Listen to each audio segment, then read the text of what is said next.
So my name is Hunada, and I'm happy to be moderating this session today. First of all, thank you so much, Professor Ilan, for being with us today. We're honored to host you.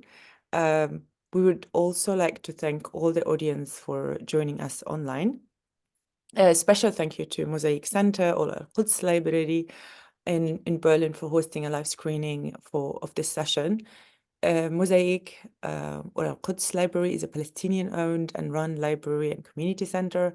We'll probably receive questions from them, as I mentioned. We're also aware that actually there is another screening in a Rote Cafe in Berlin, and we thank them for organizing it. We send the audience everywhere our greetings. In today's session, we will start with a quick introduction about our group, who are the organizers, and then an introduction about Professor Ilan. After that, we will have a dialogue with the professor, followed by a Q&A, receiving questions from you guys. So this is our agenda for today. Let's get started. This lecture is co-organized by a Decolonial Research Group at Humboldt University of Berlin and Student Coalition Berlin. We are a group of students from all different disciplines at HU and Freie Universität Berlin, who are both deeply concerned about the unfolding events in Palestine, Israel, and the ongoing discourse and knowledge production about this topic in Germany, or the lack of it for that matter. You can check our social media pages for more information about our other activities, please. Now moving to a quick introduction about Professor Ilan for those who do not know him. Ilan Pappé is a professor of history and a director of the European Center of Palestine Studies at the University of Exeter. Professor Pappé is also a historian and a social and political activist. He was formerly a senior lecturer in political science at the University of Haifa. He is the author of The Ethnic Cleansing of Palestine, The Modern Middle East, A History of Modern Palestine, One Land, Two People, and 10 Myths About Israel. Pappé is described as one of Israel's new historians who, since the release of the pertinent British and Israeli government document in the early 1980s, have been rewriting the history of Israel's creation in 1948. Now, finally, Professor, we come to you. So we can start with our questions. I cannot start without commenting on what is happening today. When we first actually planned it, we didn't know that it will coincide with the first day of the hearing for the South Africa's genocide case against Israel in the International Court of Justice. And I think or hope that we will get to hear your opinion on it later after we kick off our questions. But I really want to start with a question that mixes you and the Nakba in a way. I mean, not metaphorically. So, because I think there's a kind of relation about your history, where you started and how you started defining the term Nakba. Could you tell us a little bit about your personal story of how you became related to the question of al-Nakba al-Mustamirra, starting with you growing up as a typical Israeli citizen, if I may say? Yeah. And then looking at that journey, how do you define and describe the term Nakba, Nakba al-Mustamirra? And so when did it start and is it over? Yeah. Okay. First of all, Hunaida, thank you very much for inviting me. It's a great pleasure to talk to you all wherever. I understand you are in different places. So wherever you are, it would be a great pleasure and a good opportunity to talk to people, especially in Germany. Where did it start? Well, as you mentioned, rightly so, I was born in Haifa, in Israel, and had a very, I would say, very typical Israeli Jewish Zionist upbringing in life. in a sense, which meant that there was this typical Israeli trajectory where you finish school, and after you finish school, you go to the army because you are obliged to go to the army. Of course, if you have different ideologies, as many, not many, but many more young people today do, you may even refuse to go to the army, but in those days it was unthinkable. And I unfortunately, I even had to participate in a war, the 1973 war, as a soldier on the Golan Heights. And up to, I would say, up to ending the military service and beginning my academic life, first of all, for the first degree, and then more importantly, for the doctorate, I also subscribed to the Zionist ideology and point of view. The meeting point, so to speak, with the Nakba, first of all, that of 1948, and then redefining what it means, and then connecting even more easily to the term that you use, the Nakba al-Mustamirra, the ongoing Nakba, all that happened within a journey. So it didn't happen in one day. You know, you don't have an epiphany and suddenly you desert your ideological or moral point of view and you adopt another one, especially in a situation of a conflict where when you begin to believe in the claims of the other side, so to speak, you are likely to be treated as a traitor. So there's no, the incentive is not very high there to to criticize fundamentally what your own tribe, so to speak, believes in. So it was a journey, and the journey began, I think, for various reasons. One is that from very early on, I was interested in history. I was quite clear to me that I would like to become, if one can call it that way, a professional historian, which meant that I did the necessary recruitment to the academic trajectory that takes you to university, and then hopefully you become a professional historian. Secondly, and that's nothing unique in this, as an historian, I thought the most interesting history I want to discover is my own history, the place I was born in, and so on. So that was another factor. And then comes and then the plot becomes a bit more complicated. In order to become a proper historian, you have, of course, to do as some of our audience would know, you have to go to the postgraduate phase. It's not enough to finish an undergraduate degree in history. You need to go to do your own research. And by coincidence, without even knowing exactly why, I decided that I wanted to do my research outside of Israel. And I chose the University of Oxford, and I chose an Arab supervisor, the late Albert Horani. And through him, I became acquainted with the Palestinian and Arab point of view, which I would not have been able to receive if I did my PhD in Israel. Secondly, and that was my decision, I thought the most interesting year to research as a student would be the most controversial one, namely 1948. I mean, I was aware that in the Zionist narrative on which I grew, 1948 was a year of miracle, the end of 2,000 years of Jewish exile and the creation of a Jewish state against all odds. But I was already aware that there was a Palestinian narrative, which was exactly a mirror image, that 1948 was the worst year in the history of Palestine, and it ended in catastrophe.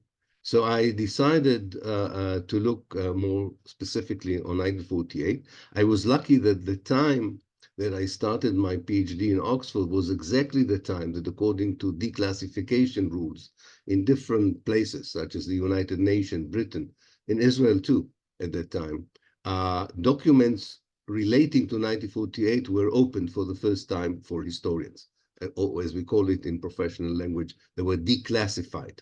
And I was probably one of the first professional historians to see these documents.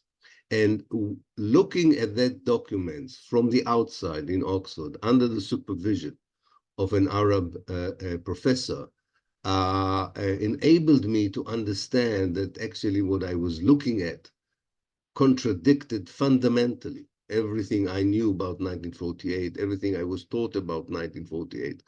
And this was reflected in my PhD that became my first book later, and included me in what was called later the group of new Israeli historians, namely Israeli historians who used archival material to challenge the Zionist narrative. And if you challenge the Zionist narrative about 1948, it means that you accept many important chapters in the Palestinian narrative. It's kind of a zero-sum game in many ways.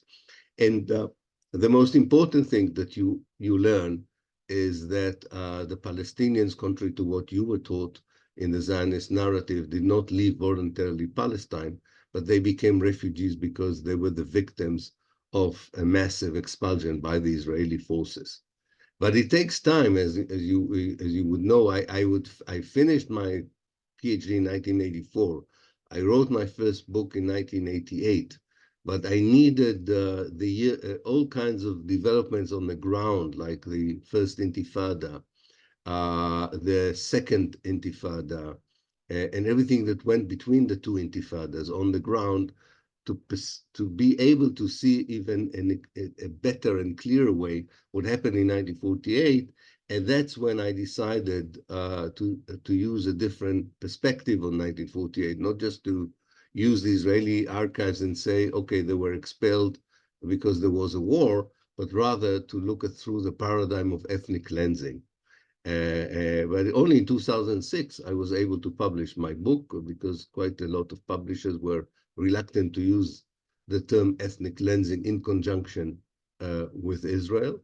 And this was also assisted by the fact that the Israelis have now most of the archives are closed, but in those days they were still open. So there was one wave of opening documents of 48 after 30 years, and then there was another wave of opening other documents after 50 years after 48. So I even had more material that substantiated for me the idea that actually what I was looking at in 1948 was an ethnic cleansing. And just to remind our viewers and listeners, ethnic cleansing is an intentional mass expulsion of people because of who they are, not because of what they have done.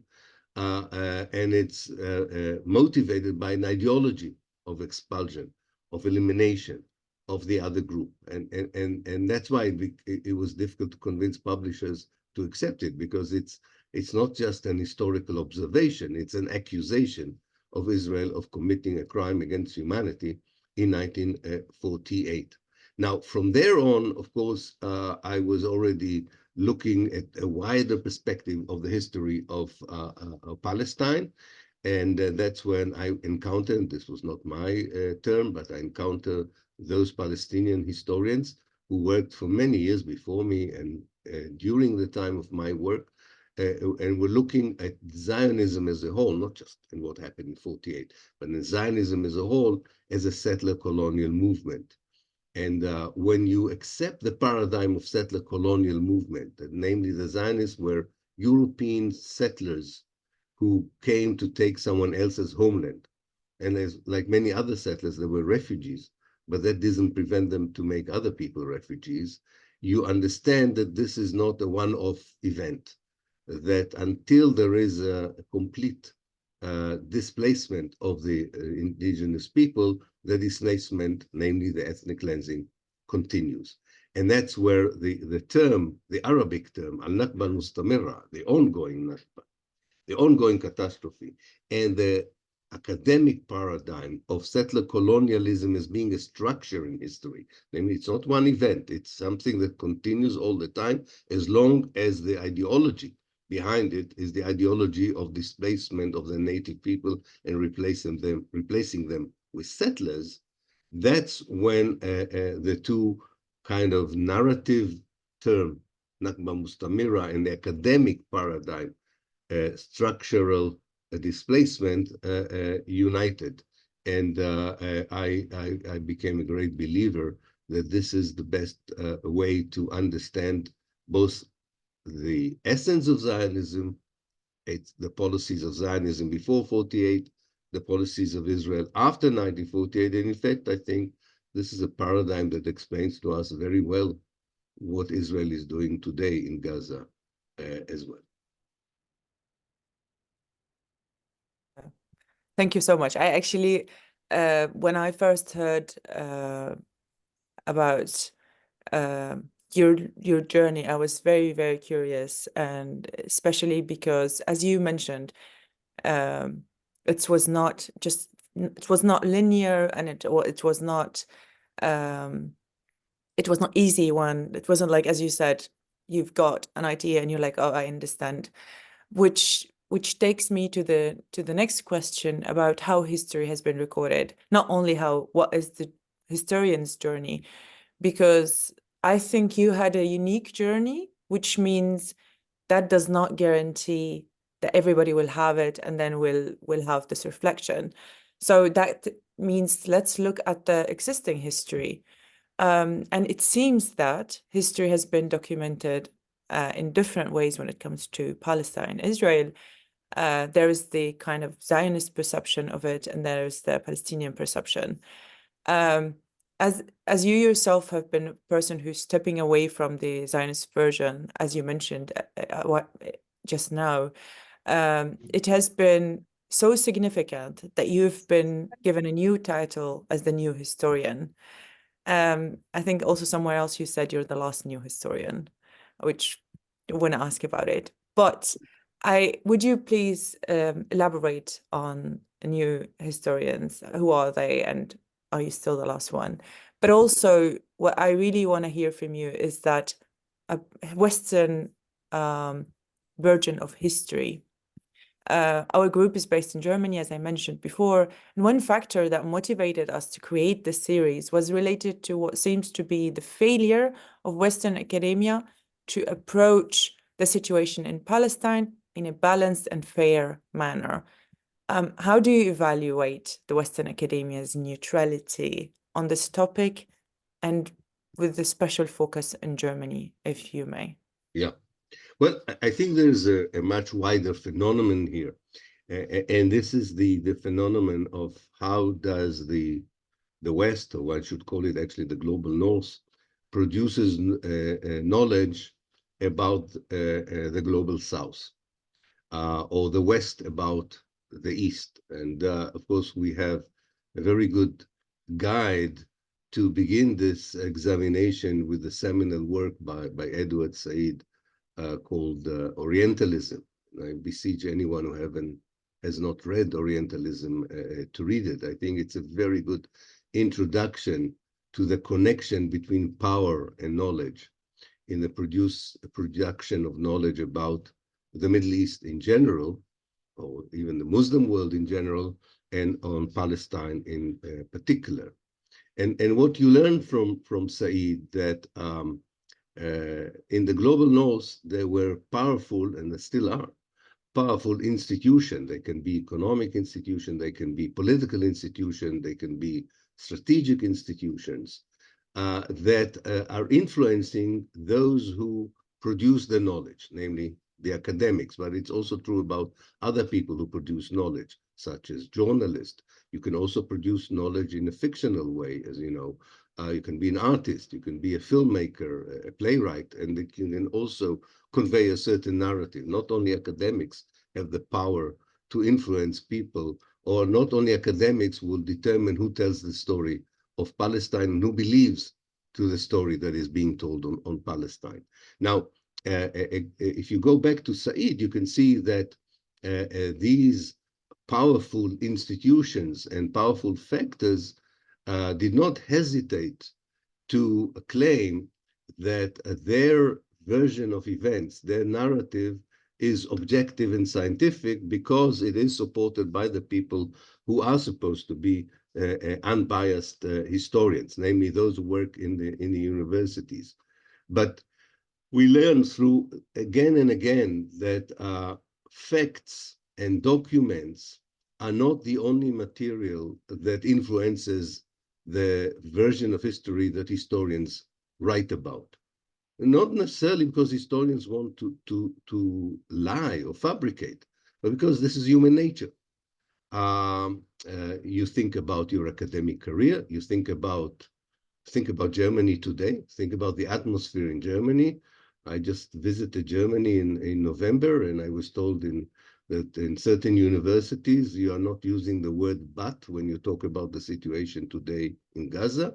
So these things influence the way you write, the way you research, the work you teach, the way you teach. And what we can do is not only work as historians, but also as sociologists of knowledge, which means we also understand where is the fabrication or the lack of truth coming from. What are the motives? What are the limitations? What are the pressures on historians? And one of the most important and interesting, and I will come back from this, I'll go to the new historians and what they did.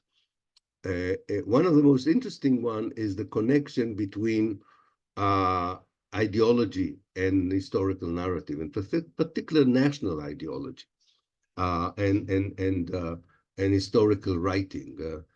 Some good observers of the influence of nationalism on professional history writing say that there's a situation where sometimes there is a hidden hand that writes the history for you, and the name of that hidden hand could be Zionism, nationalism, capitalism, whatever you want, or Orientalism.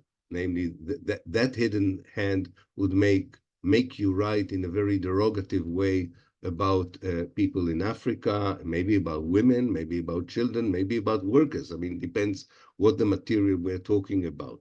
And this kind of tribal writing, where you are either consciously or unconsciously writing for the sake of the nation, is especially important in situations of conflict. Because if there is a conflict, the side you supposedly belong to believes that the narrative of history is another weapon among the other weapons that are being used to win the battle. Whether the battle is over land, control, dispossession, colonization, or anti-colonialism, doesn't matter. And as an individual person, it's very difficult to not to be recruited to that kind of writing. So what we had in Israel, in the first generation and second generation of historians who wrote the history of 1948, they were very loyal to the Zionist ideology. And they, even when they had the ability, and they had the ability before us as new historians, to see the documentation, they interpreted them in a way that would not contradict the Zionist ideology. Even more important, would not contradict the Zionist self-image of being a very moral movement, a very civilized movement, coming to the desert of Palestine, meeting barbarians and savages, and therefore they could read the documents of an expulsion of a village and claim that this was actually self-defense against a barbaric attack.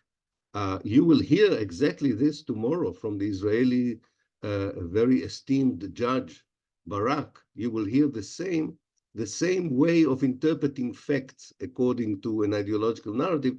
You will hear tomorrow at the ICJ, in the International Court of Justice in The Hague.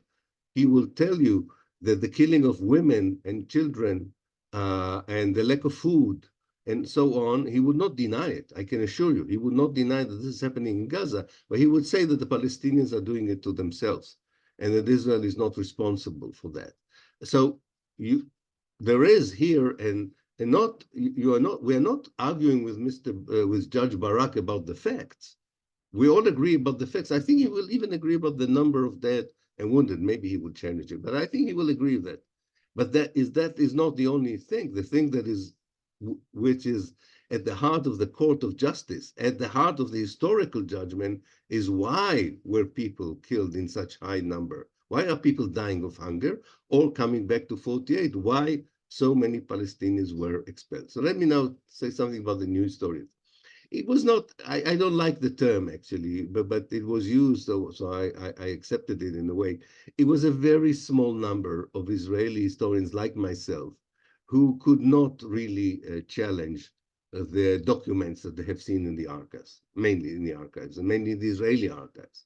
And therefore, they challenge three basic myths that that the Israeli narrative is based on when it comes to 1948.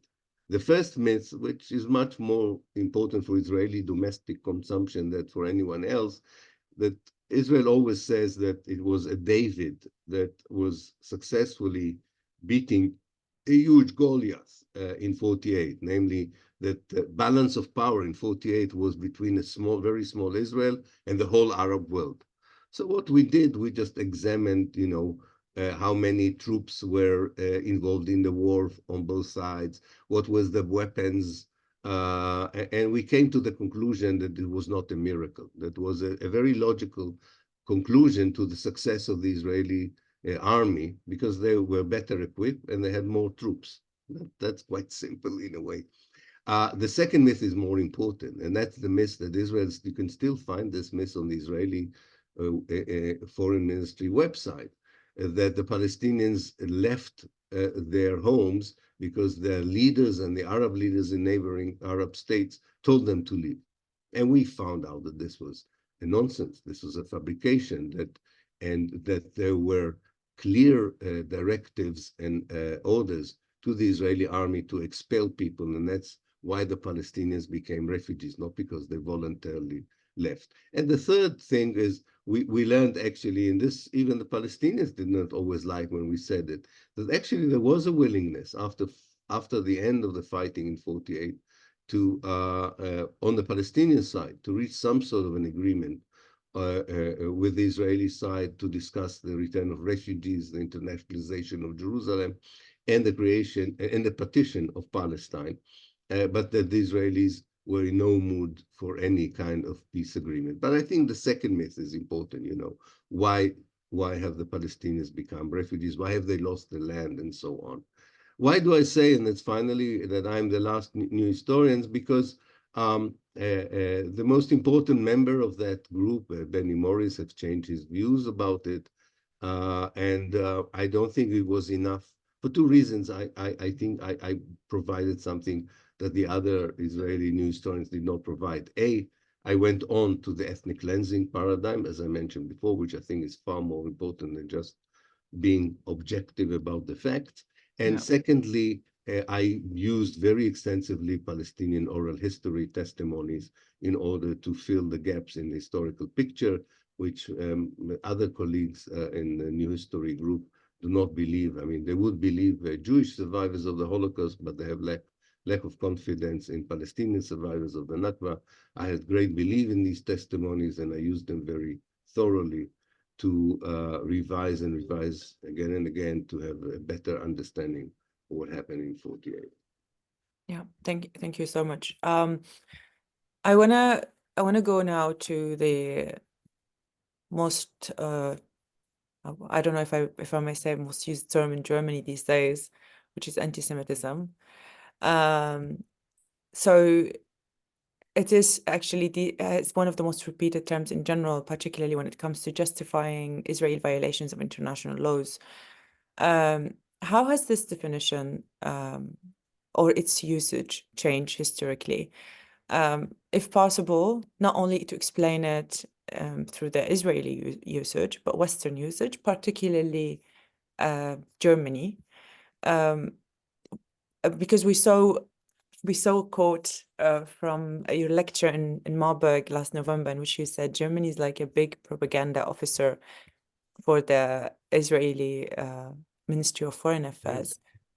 So how do these things work together? Looking at them from the historical perspective, Germany and the West, and also, again, you using another article's views from last year where you said, from 2022, where you said Germany and Palestine,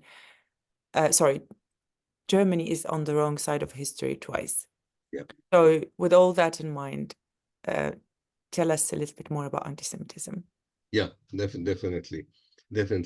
I think the definition, not only the definition of anti-Semitism has changed over time, but also the way they were used and the purpose of trying to understand who is an anti-Semite or what is anti-Semitism, and no less important, how to challenge it. I think, first of all, it begins after the Second World War. People refer to the kind of ideologies and both religious and nationalist ideologies that targeted the Jews collectively as a group that is either anti-Christian or is, is kind of intoxicating or toxicating the national identity or collective. So we have a clear a kind of reference, mainly in an historical sense to begin with, to certain chapters in mainly European history, a little bit also American history, of the kind of conversion of the way Jews as a collective, people of the Jewish faith, Jewish religion, were collectively framed, first of all, by the Catholic Church, then by the Evangelical Church, that is the Protestants, and then by romantic nationalism that emerged in places like Germany, France, and Italy, and later on also in Russia and Eastern Germany. So I think that's a definition we can all agree with if we look at the way such ideas that blame the Jews either for the assassination of the killing or crucifixion of Jesus Christ, or for all the troubles in society, led to pogroms and attacks and discriminative legislation against Jews. Of course, Europe was trying to build a different world after 1945. And anti-Semitism was not the only form of racism, and people understood it. And that's where you had all these kinds of conventions and covenants, like the Human Rights Declaration in 1948, the Genocide Convention that is now at the one we are examining in The Hague, and other United Nations declaration to make sure that not only anti-Semitism, but any form of racism is regarded as a crime and is something that societies, governments, and societies alike are willing to challenge. Now, where does the plot begin to change? I think it begins to change after a little bit after 1967, because up to the June 67 war, for the wrong reasons, but doesn't matter, in the West, definitely in Germany, but in the West in general, the global North in general, Israel was looked as the little country, defending itself. And when the Israeli lobby wanted to receive support before 67, there was not enough information and not enough willingness to accept the legitimacy of the Palestinian liberation movement. They were still mostly regarded as terrorists. And therefore, up to 1967, Israel did not have to use anti-Semitism very much in order to receive the international legitimacy and support that he wanted. But the longer the occupation of 67 continued, the longer it continued, there were also better ways of understanding what Israel is doing in the occupation, whether it's in the West Bank or in the Gaza Strip. And I think once you had the Israeli attack on Lebanon in 1982 and the atrocities committed by Israel there, and definitely the way Israel reacted to the first Intifada, which was mostly a non-violent uprising in 1987, then Israel began to lose the moral legitimacy, especially in the civil society, especially among young people who are today not very young. We were young in 87, but there was the young generation of the 1980s. And the young generation of the 1980s, even in Germany, could say, yes, of course, we understand what Germany did, but that doesn't justify what Israel is doing to the Palestinians. So the Israelis were really worried. They were losing the moral battle, if you want. And that's when they start to weaponize anti-Semitism, to include it not as a form of racism against people of the Jewish faith, but as an accusation that equates anyone who criticizes Israel with being an anti-Semite. Now, why does it work in Germany better than in other places? I don't think I need to explain. It's clearly understandable why in Germany it intimidates people more easily than it would intimidate them, let's say, Norway or Denmark. But for a while it worked. For a while it worked with at least politicians and mainstream media, not only in Germany, by the way. It worked also in other places. Whether these politicians and journalists knew that they are falsely accused of anti-Semitism or not, they decided they don't need the headache of being called anti-Semites, and they used to tame their criticism in Israel or censor it a bit. By the year 2000, or at the beginning of this century, Israel feels, and that's because of the second intifada, especially because of what Israel was doing in the second intifada, that it's not working anymore. I mean, especially not with the younger generation of the beginning of the 21st century. Every young generation challenges Israel because it's more distant from the Holocaust. It doesn't deny the Holocaust. It feels responsible, but of course it does not responsible, and it isn't responsible directly. And therefore, and if it's true about Germany, it's definitely true about the West in general. And the occupation is uglier, is more ruthless, is longer. So if you take these two things together, people are saying, no, I'm not an anti-Semite. I know what you're doing in the West Bank and the Gaza Strip. You're killing people, you're arresting them without trial, you're demolishing their houses, you continue to expel them, you don't allow them any basic human rights. So I'm against you. I'm against you, not because you are Jewish or not Jewish. I don't care. I'm just against anyone who would use such policies. So accusing these people of anti-Semitism was not working anymore. Or working less effectively. And then Israel decided to do something else. It took over a reasonable definition that the Swedish government offered, which is called the International Holocaust Remembrance Alliance that Sweden created, which meant that there was a worry in Sweden that Swedish pupils began to forget what the Holocaust was all about. And that's okay, that's a noble idea. And it convinced other European countries to make more effort to strengthen the teaching about the Holocaust in, school curricula, universities, and so on. That's fine. Israel took over this project and said, no, this should be done in order to protect Israel from accusation of being colonialist, occupation, genocidal, ethnic cleansing, and so on. So now what they succeeded in persuading the Europeans that if you challenge Zionism, if you criticize fundamentally the state of Israel, you're also a Holocaust denier. You're not just an anti-Semite. You're a Holocaust denier, and that's even a worse kind of accusation. And I can see it works in certain cases. It works better in Germany because the German politicians are cowards, are really cowards. They have nothing to be afraid of anymore. Germany did all it could and did more than it it did all it should, but it did all more than it could to make sure that Germany compensates for the Holocaust, does not forget the Holocaust, and so on.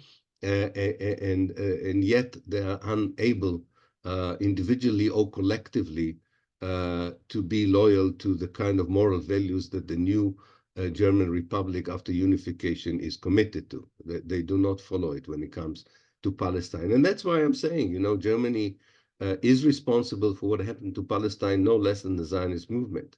The whole way anti-Semitism evolved in Europe, the whole way it reached its peak with Nazism, and the whole way that Europe decided to solve the anti-Semitic problem of Nazism by allowing the Jews to colonize Palestine instead of building a better Europe without racism, it means that Germany, if it continues to support unconditionally as it does, not only Israeli policies, but particularly now the genocide in Gaza, it will find it that in history books, this would be recorded as a shameful chapter in German history. And final point, I'm really, really disappointed by my colleagues in the German academia, especially those with tenure, those with an established position.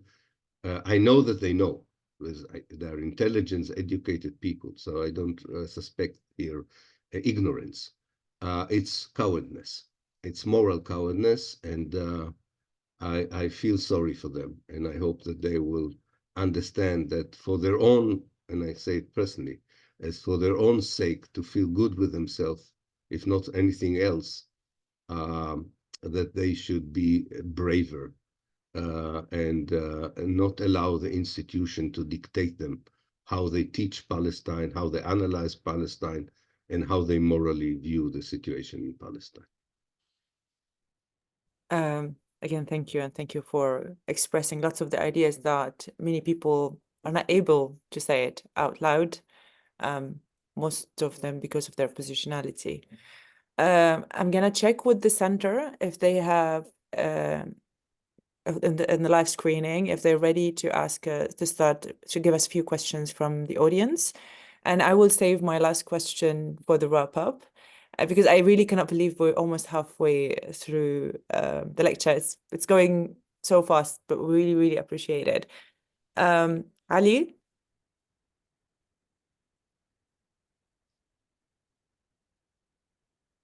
So also the audience here, we're gonna start taking your questions. Feel free to prepare your questions. We're just gonna first take a few questions from the live screening in the center. Please type down your questions in the question section. Yeah. They suggest that to pass the question in the Q&A, like on the chat, so you can read them instead of having them one by one. Okay, so I mean, do you want to turn on the video, or you want to just to type it in for us? Yeah, we can turn on the video. Okay, let's just say hi at least. Hi. 1 second. Yeah, Ali, unmute, please. Just let's say hi. Let me also give you a little highlight. Okay, we saw Ali. So these are mostly actually university students. Hi, good to see you, and I can see you. Yes. So Ali, so you guys gonna write the questions in the comments, you said?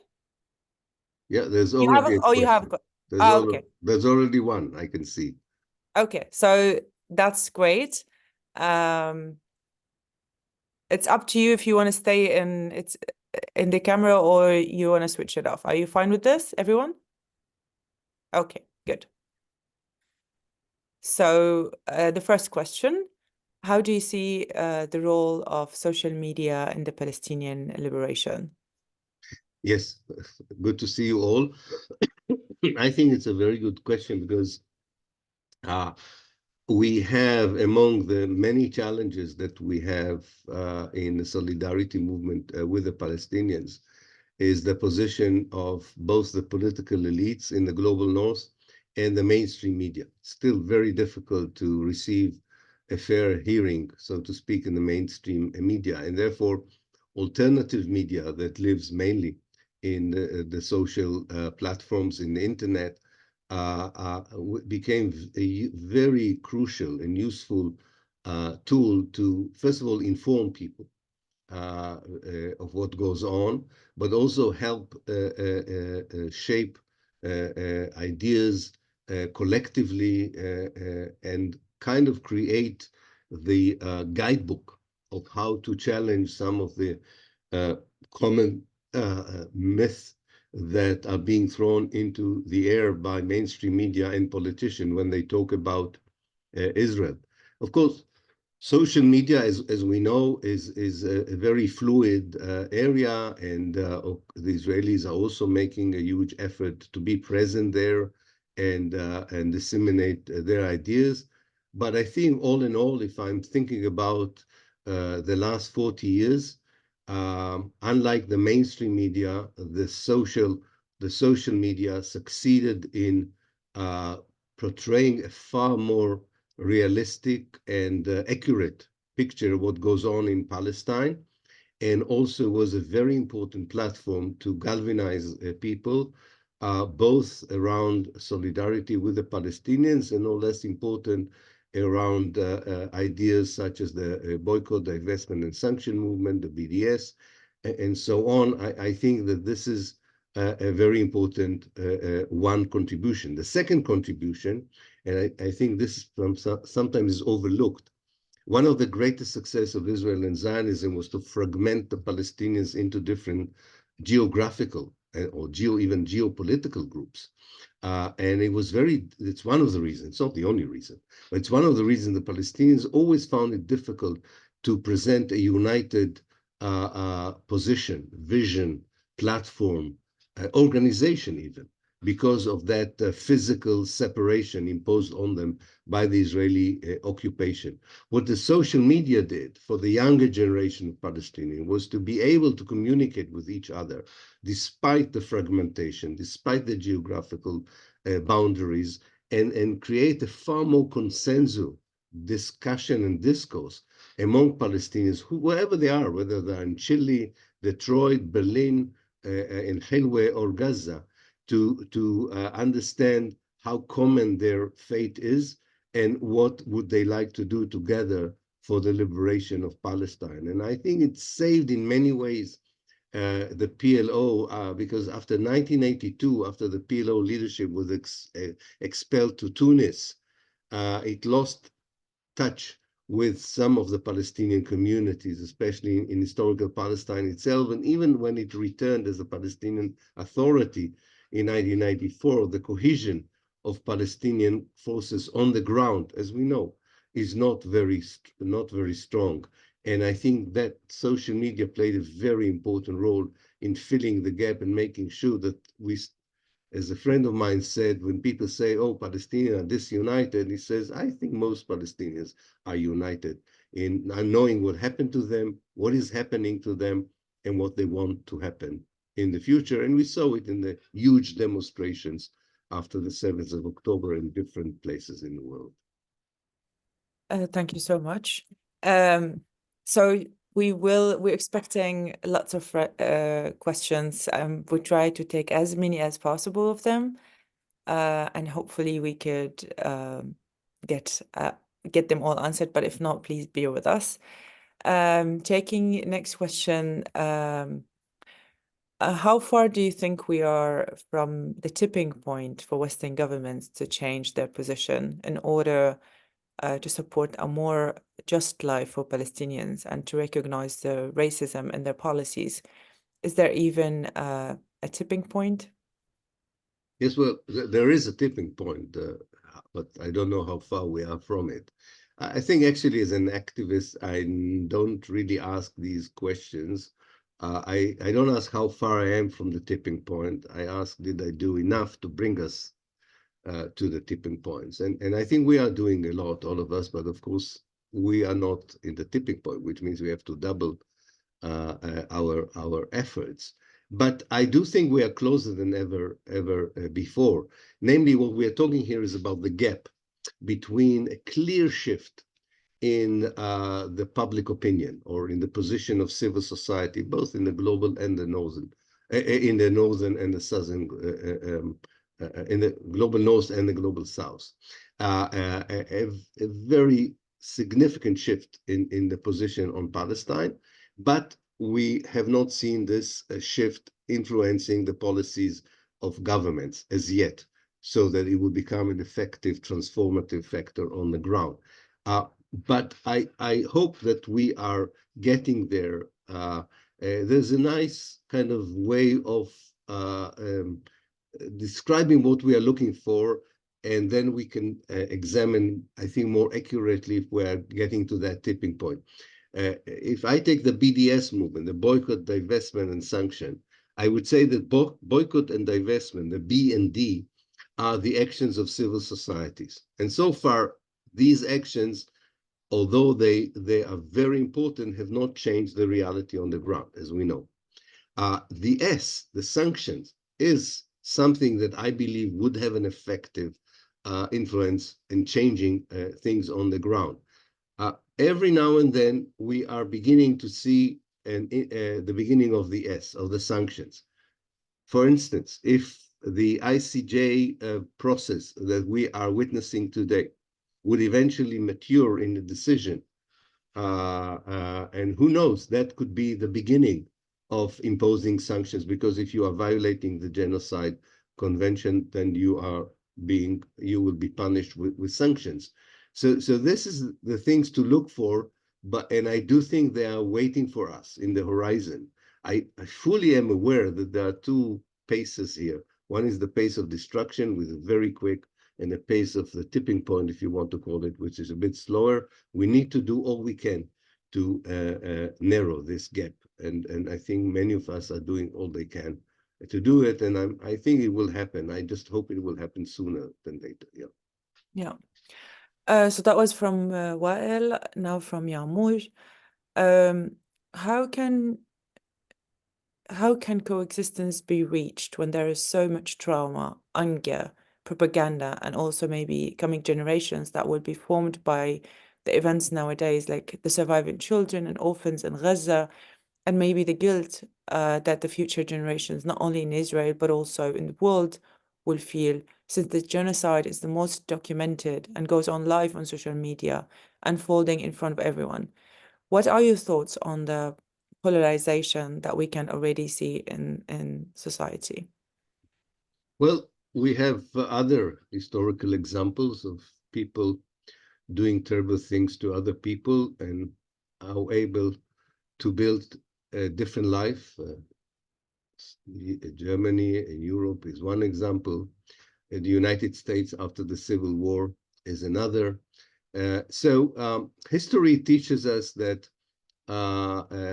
even if there was a long chapter of cruelty, colonization, dispossession, oppression, there's always a human capacity to build life on a different basis. So I'm not deterred by the level of violence, and I think that we should be aware that what we are talking about is actually not peace.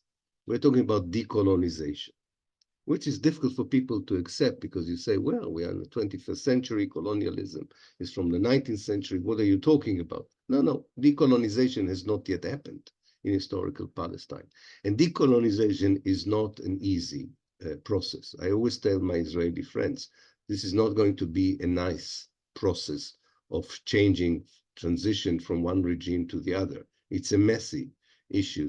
Unfortunately, it may have some violent actions, but it all depends on people themselves to make it more smooth and less violent. But we don't have to lie to people when we talk about decolonization, given the historical examples that we have. So it won't be easy to rebuild coexistence, but notice, I think we're talking about rebuilding coexistence, not inventing coexistence, because up to 1948, not only in Palestine, in the Eastern Mediterranean, there was a genuine coexistence between people with different collective identities, whether these collective identities were religious, cultural.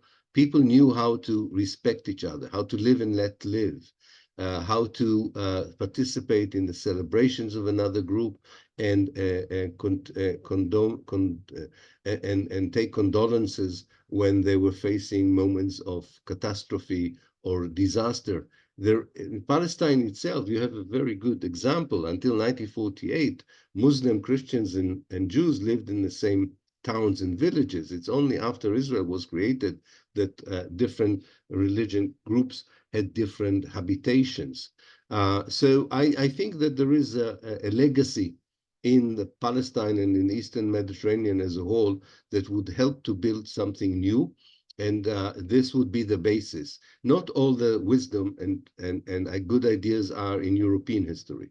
Many of them are in Arab and Muslim history, and we will need to go to this reservoir of past examples to build a new one.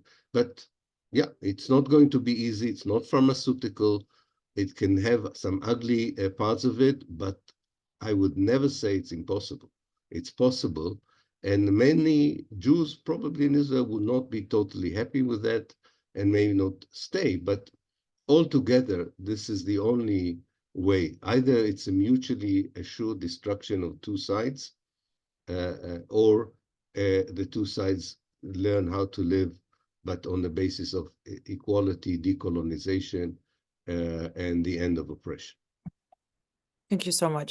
I don't know how to say this, but we have so many questions waiting and only 30 minutes left. So I don't know if there is Maybe a... we'll take 3 questions in one row, and then we'll... Yes, I was gonna say, number one, Yeah, and let's then we take a... can, and I'll try to be short. Yes, and we'll have I totally unfortunately understand, because even half an hour. every... Yes. Sorry, No. yeah.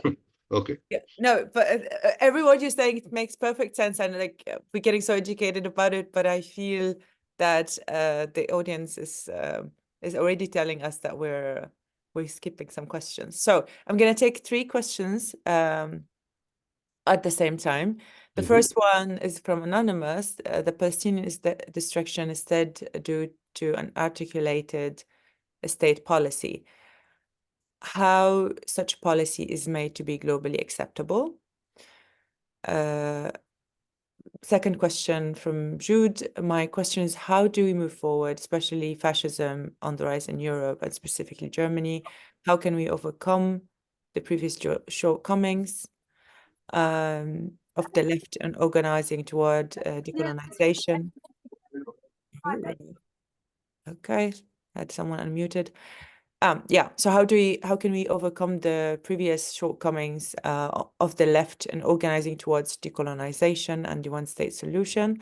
And how do we, that's still one question, how do we transcend current obstacles, and what do we need to focus in terms of organizing? The last questions I'm taking for this round is from Afreen. Hello, I'm Afreen from Kashmir. It's an honor to directly ask questions to Professor Pappé. Thank you for this opportunity. How have the actions and existence of the occupational state of Israel shaped international morality and conditions of the oppressed across the world? Okay, great. In fact, these are 3 I can answer them in one answer, actually, and by that also give space to other questions rather than answers, because I think they all relate to something that I'm currently working on, and I think that you will find that it relates to all 3 very important points that were made. I think we are in a situation where you can say that with regard to Palestine, there are 2 alliances that are clashing, and they will influence the reality in the short term and also in the long term. One reality, you can call it global Israel. Global Israel is the alliance that provides immunity for Israel in terms of the United Nations, in terms of bilateral relations to continue strategic help to Israel, financial help, military help, and so on. Global Israel is made of many governments in the global north, multinational corporations, security firms, military industry, and some governments in the global south. I don't think that all the members of those who are automatically giving Israel a carte blanche to everything it does are necessarily believing that Israel is morally right, or they themselves are interested in moral consideration when they consider supporting someone or negating someone. But it's a powerful alliance that makes sure, for instance, that Israel is not being condemned in the Security Council and gets enough trade and help in order to be able to continue its policies. Unfortunately, there are even some countries in the Arab world who are part of that global Israel. Now, the Global Palestine is the other coalition. Global Palestine is made mainly of groups in civil societies, but also some governments in the global south that are seeing Palestine as a struggle, first of all, for justice, but one that is closely associated with their own struggle for justice. And I think that is something new that happened, which is very important, that groups that supposedly are very far away from Palestine geographically, like the African Americans or the Native Americans in Mexico, are seeing their struggles against racism, for equality, for redemption of their rights, as closely associated with the struggle of the Palestinians for their rights. And that creates a global alliance that I call Global Palestine. Now, it's very clear from the situation on the ground that global Israel is more powerful in terms of changing the reality. But this is something that can change and is changing, but not enough, as we talked about it in the first question. And so I think that there are certain things that have to happen in order to make global Palestine more effective. For instance, we are still in need for a far more organized United Palestinian representative body that would embody the ideas of most Palestinians about liberation, decolonization, about the place of the Jews in a future decolonized Palestine. When all these things are happening, then it's even easier to gel the global Palestine into a more powerful position.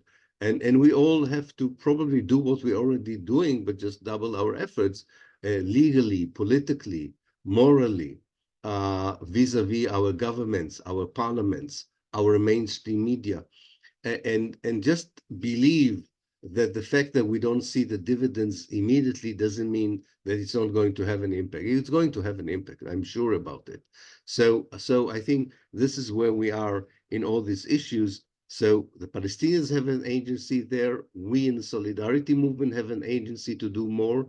I hope also that my friends in Israel, who are very small, but anti-Zionist Jews, have their agency to do their role.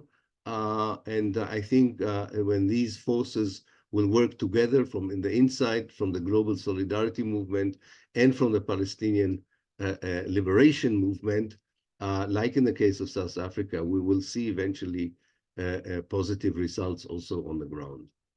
Well, I see your, as I think Gideon Levy once described you like extremely optimistic. So I think you Yeah. still are, which is good. Yes. I'll I'll take a bunch of the questions that came from our friends live in Mosaic Center.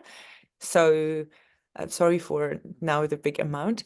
The first question all these questions delivered by Meg. The first question: how do you evaluate the efforts from some media and politicians to set the responsibility of the current situation in individual Israeli politicians and parties, and not in the state itself? It is Netanyahu's fault, etc. Second question: what's your opinion about the opposition in Israel, and what should the public opinion of the global north understand better about it? Thank you. And then another question also from the center: the right of Israel to exist appears as an effective limit to freedom of expression in Germany, and the chancellor even characterized it as the country's reason of state. How do you understand the form in which this issue is framed, and why would the existence of a state be the state's reason for another one? And let's check. There's just one more from the center. Okay. As a scholar specializing in the settler colonial paradigm applied to Israel and Zionism, do you think there is academic merit or value or / consideration to be held in looking at Israel as a form of a failed land back movement? This is a position I don't hold, but has come up from Jewish friends or family, and something I struggle to answer. Can you just repeat the last as a failed? I didn't understand. As a failed land back movement. I don't understand what it means. Probably a translation from Germany or Arabic. Failed land back. Meg, if you could type up what it refers to, the land back movement. Oh, actually, you guys, you have, there you go. We have the person asking. Okay. Unmute. Do you wanna clarify? I have to unmute. Yeah. Okay, now I hear you. Okay. Can we hear me? Okay. Yes. Not German, not coming at this from a Zionist perspective. Want to clarify that this is a question that I've just had come up within my Jewish community and from Jewish friends.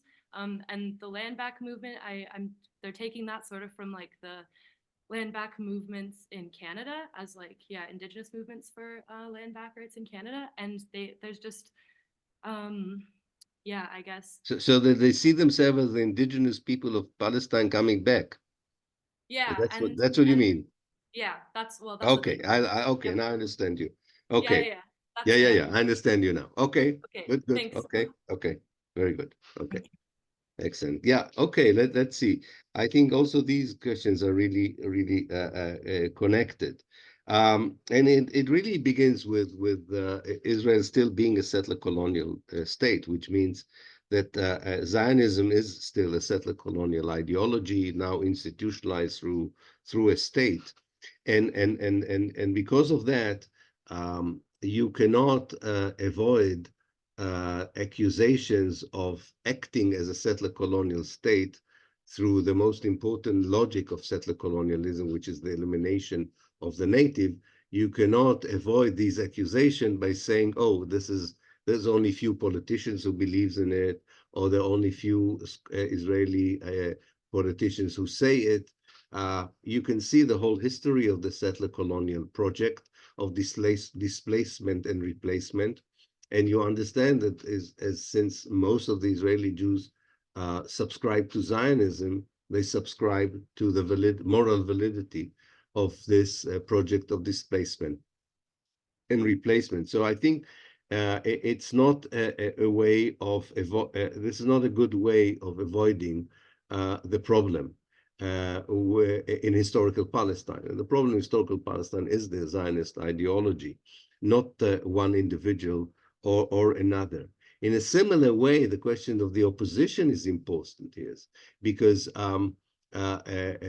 for many years in places such as Germany and the West, people said, oh, well, wait a minute, there is a Zionist left, there is a liberal Zionism, there is an opposition.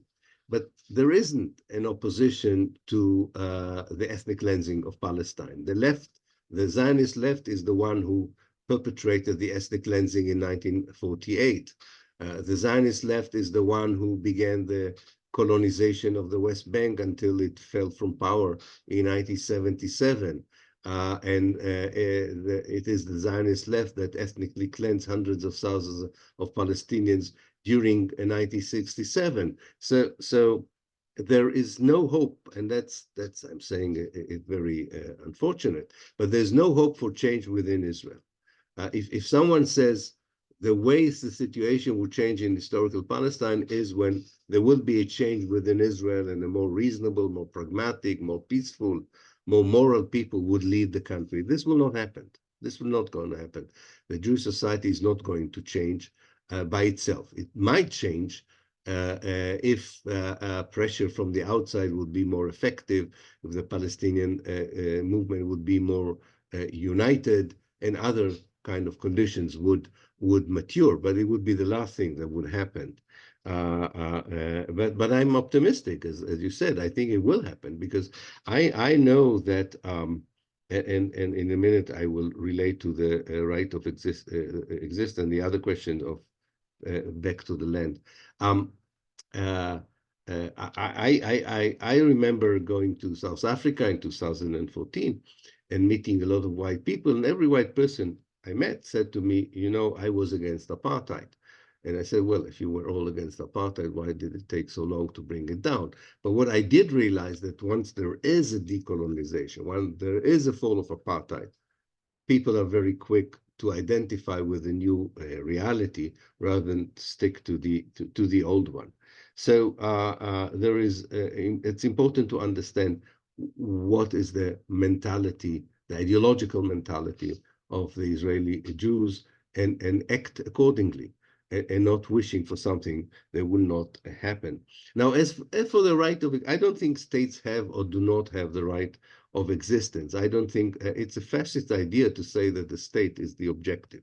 The state is a tool that has to serve society. It has to serve the moral values of the society. It's the interest of the collective that is the society that created the state. And unfortunately, we know we don't need we don't have to be anarchists to understand that the state became such a power by itself that in many cases, not just the case of Palestine, in many cases it doesn't serve the interest of the people, and it became a power for the sake of power, and that's a big problem.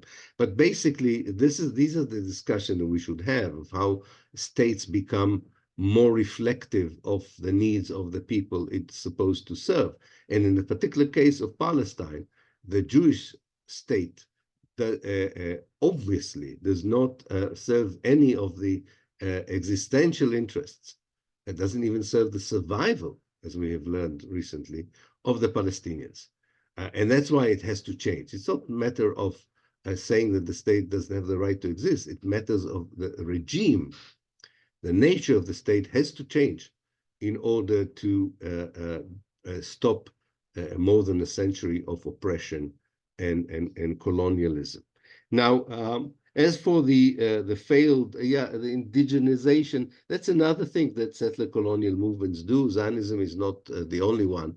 What happens when the settlers from Europe come to a place that belongs to indigenous people, they not only displace and replace the people, they also claim that they are the indigenous people. So they indigenize themselves and de-indigenize the native people. We've seen it in America. I mean, the Americans expropriated and appropriated the history of the Native Americans as if it was their own history. The Australians did the same in Australia, and the Zionists did the same in Palestine. This whole idea of redemption or redeeming, which is a ridiculous idea that you can claim a land because you lived there 2,000 years ago, can only work in the case of Zionism. In any other case, people would push it aside as a stupid, silly idea that you have a right to a place because you had been there 2,000 years ago. But as we know, people take it very seriously as a reason to support the Zionist claim for Palestine. So I think that there is no way that you can look at the Jews of Israel as the indigenous people of Palestine, apart from a very small group of people who were there, like 1%, centuries before. We have here two communities, a community of settlers and a community of indigenous native people. And yes, they will have to find a way how to live together.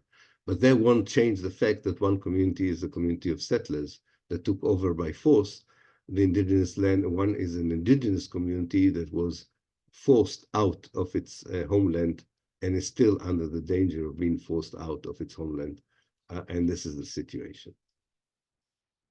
Thank you so much, Professor. So as we are reaching our last 15 minutes, I'm going to try to get as many ideas from the question being asked, and then ask you my wrap-up question and ask you to, give us a little wrap-up. It's going to be hard, and I apologize to everyone, but it's really intense and it's really hard to cover everything, but I'm so happy with what we had so far. So we have some questions. Let me start with this one. It says, what do you make of the arguments made today by South Africa and giving Israel's legacy of flagrant violations of international law, even if the court votes in favor of South Africa, as court outcomes are unenforceable? Will we see any real change? I'm going to combine that with also another stuff. So this is one of the things that it's important to wrap up with what is happening today, but also looking forward. There's a question about Benny Morris, but unfortunately it's too long and I cannot go forward to it. I want to focus on what's on the next phase. A lot of people are asking you questions on, for example, what do you advise students who have to make arguments in such a polarized context when they're arguing in favor of Palestine? I would also, there's a question about accountability of German media and politicians for not reporting or commenting what is happening in Palestine. Again, this is in the sense of looking at the future and accountability, if any. I would apologize for people that won't be able to read more questions. So Mhm. Sorry? Yeah, I'm with you. Yeah. So my last question would be, and from our group, is what future do you think awaits the West Bank and Gaza after the recent military incursion by the Israeli government? And I know you will say that you have hope, but how do you formulate your hope? Where do you get it from? Okay, great. And Okay, let's start with the arguments of South Africa. I don't know how many of you watched the live stream from the ICJ. I think it was very professional and detailed examination, first of all, on the reality that Israel creates on the ground in Gaza, and no less important, what would happen if this reality continues. That even if you don't look yet on the intention, and we'll come back to the intention, the reality is of a mass destruction that is genocidal, not only in the number of people directly killed by the Israeli bombing and military actions, but also the people dying for the lack of food, health, and proper living conditions, and that it doesn't stop. And I think it was important to have it detailed in such a way. It's very clear that one of the important questions the court will ask, but is it the result of an intentional policy of genocide, which is far more difficult to prove in a way. There is this Israeli game where they allow certain minister to say, yes, we are going to genocide the people of Gaza. And then the supposedly more responsible leaders would say, no, no, no, we don't accept it. You have to ask yourself, so is this really the exception, those clear declaration, or is really the rule is the denial of the others? But what is important here is to understand the composition of the forces that are now running Israel. The November 2022 elections brought a government with a very strong political forces who, even before the 7th of October, declared their support for the transfer of Palestinians and the genocidal policies against them. So these are people who hold position like Minister of Finance, Minister of Home Security, National Security, and so on. But more important, I think, than anything else is the dangerous game that an opportunist prime minister like Netanyahu plays, and that's why Israel is now in the midst of a genocidal policy. And that is when he says, we will do to the Palestinians what in the Bible was done to the Amalekites. The Amalekites were genocide to the last. Now, he knows his father was a professor of Bible. He knows exactly the Bible, Netanyahu. And he knows exactly when he says it to the soldiers, what does it mean? And I think this is a far more important opportunistic way of him to make sure that the war is seen as a big revenge to what happened in 7th of October, and revenge is translated into ethnic cleansing. So I think, I'm sorry, to genocidal policy. So I think there will be, I believe there's enough there to definitely to have the temporary injunction by the ICJ to say to Israel, you have to stop, because it seems that both in terms of intention and what you're doing is genocide. I claim that some of you would know, I use the term incremental genocide for the Israeli siege policy from 2007 until 2023. I think was also fitting to the definition of genocide. So I don't think it just started on the 7th of October. Now, as we know, because it's a United Nations body, the ICJ, the eventual ability to force a decision lies with the Security Council, and we know what will happen in the Security Council. America would veto any sanctions against Israel. So no, don't expect this decision to stop, unfortunately, to stop the war, but it's a very important decision, if it will be that decision, because it will add to that narrowing of the gap that I was talking about between the civil society and the governments. And maybe some governments, despite an American veto, which would shame America because no one else would join that veto. Maybe we would say, despite of the veto, we're taking seriously the ICJ ruling, and it will have to begin an impact. You know, China has already started some sort of sanctions against Israel, and that might be followed by other countries. Now, what do I suggest to students in the future and so on? And that's particularly talk about Germany, because it can be connected to the question about the immoral position of German politicians and journalists and so on. So let's be a bit more specific about Germany rather than talk in general what students can do.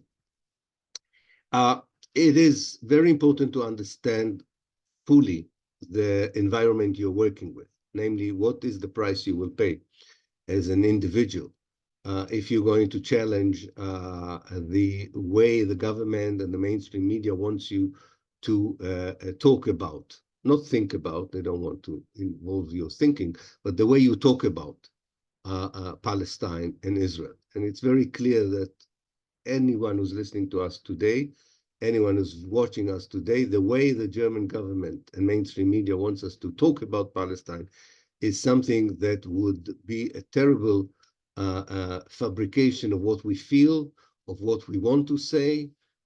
We will be forced to, almost like in a dictatorship, to say things that are newspeak in the language of George Orwell of 1984.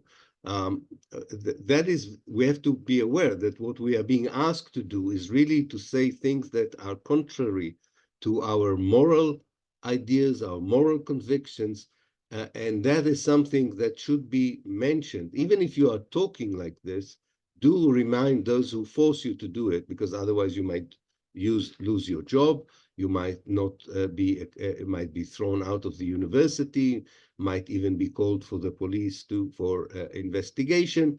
Make just sure that people understand that you are treating Germany as a dictatorship of knowledge when it comes to Palestine. And I think that's very, very useful, because I think it will affect people. I saw it on an individual basis in the kind of context people had with police or university authorities.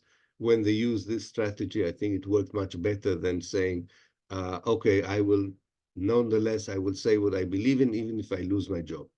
I don't think everybody has to lose their jobs in order to make their voices heard. And of course, people who are in less vulnerable position should be more expressive and outright and forthright in what they're saying. And I think that would create a different discussion in Germany. Discussion which should not only be who is right, the Palestinians or the Israelis. Discussion is, why does Germany, that prides itself to being one of the most important democracies in the world, does not allow people to say, not to do anything, but to say what they morally and emotionally and academically feel about Palestine. I think that has not been done enough in Germany.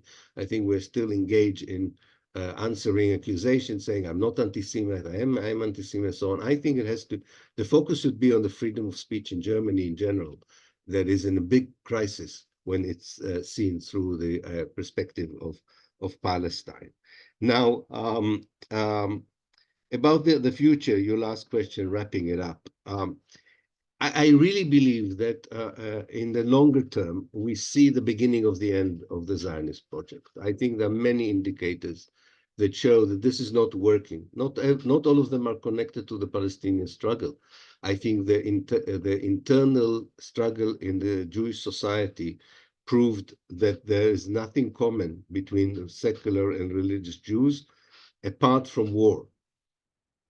And that's a big question. Can a society built only on the promise of more war and violence as the only cement that keeps it together? I don't think so. I don't think in the long run you can create a collective identity on the basis of bloodshed.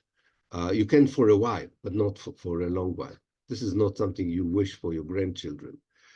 Secondly, there's a huge economic crisis on the way in Israel, not just because of the war, but because of other failures in the past. and without economic prosperity, it would be even more difficult to create to keep this cement together. And I think the young Palestinian generation is still going to surprise us with a far more organized and united position that will have a huge impact on the reality as well. And we talked enough about the possibilities of the civil society view, what I call global Palestine, beginning to affect the position from above, the global Israel. So I am worried about the short term.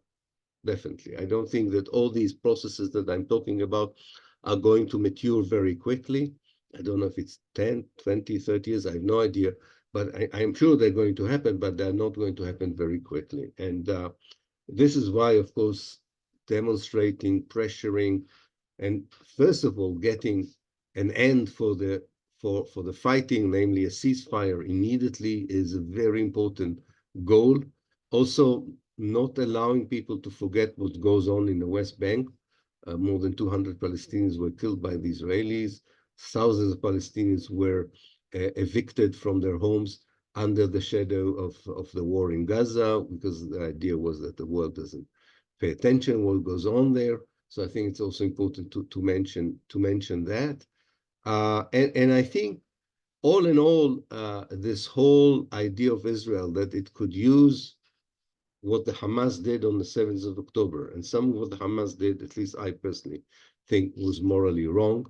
Some of what it did, they kind of take it as the main justification for all the crimes that they committed before the 7th of October, all the crimes they're committing after the 7th of October. Anti-colonialist movement, and we should not shun from this discussion, anti-colonialist movements everywhere in the world didn't always do everything right, and everything according to the book, and everything according to international law. But never have these rather exceptional actions have invalidated the moral right of the people to continue the struggle for liberation and decolonization. That is very important, not to be bogged down in trying to question and say, oh, nothing terrible has happened on the 7th of October to the Israelis. I think some of us are doing it. I don't think it's the right strategy. I think the strategy is to say, let's contextualize everything that happened in the past, in the future, in the present. And what you have here as a Palestinian anti-colonialist movement that includes the Hamas, that is fighting for liberation and decolonization, does not always fight it fair, if you want, does not always fight according to the rules, but has a just struggle to end not only colonization, but to prevent the further destruction of Palestine and the Palestinians. And therefore we support it. And we support it because we know the vast majority of the Palestinians, and with this I will end, want to live normal life, which people in Germany have and they don't have. All they want is to live normal life. And they want to do it together with Jews, whether with the Christians, with the Muslims. There is no racism as part of the Palestinian national movement. There's a wish for normal life, the kind of life Jews, Muslims, and Christians enjoyed before 48. And there's no reason they should be denied the right to live normal life, regular life. This is a peaceful nation that deserves to have a peaceful future. And therefore, this is why it struggles, this is why it fights, and this is why it deserves our support. I think it's hard to get enough, Professor. Really, thank you so much. It has been really amazing. We really, really appreciate it. I mean, I keep saying really, but because I really mean it. Our group was so excited when you accepted to be with us, and today we're like, I know we sent you so many emails, but we were kind of disbelieved. So we're very happy to have you with us today, especially that we feel sometimes isolated here in Germany. So this means a lot to us. I would also like to thank everybody who was watching us, and a special thank you to Mosaic Center and our friends in the center, everyone. Thank you so much for going and being there. And I think last but not least, I think I want to thank my colleagues, the organizers who helped, like the soldiers behind the scenes from the Decolonial Research Group at Humboldt University and the Students' Coalition Berlin and all the universities that actually are under these groups. I wish everybody a great evening. Professor Ilan, thank you Thank so you very much. much. Thank you Thank very you. much to all of you. Hope to Yes, see you soon, all of you. Thank yes. you. Thank Thank you you. so much. Bye-bye. Thank you. Bye-bye. Bye-bye.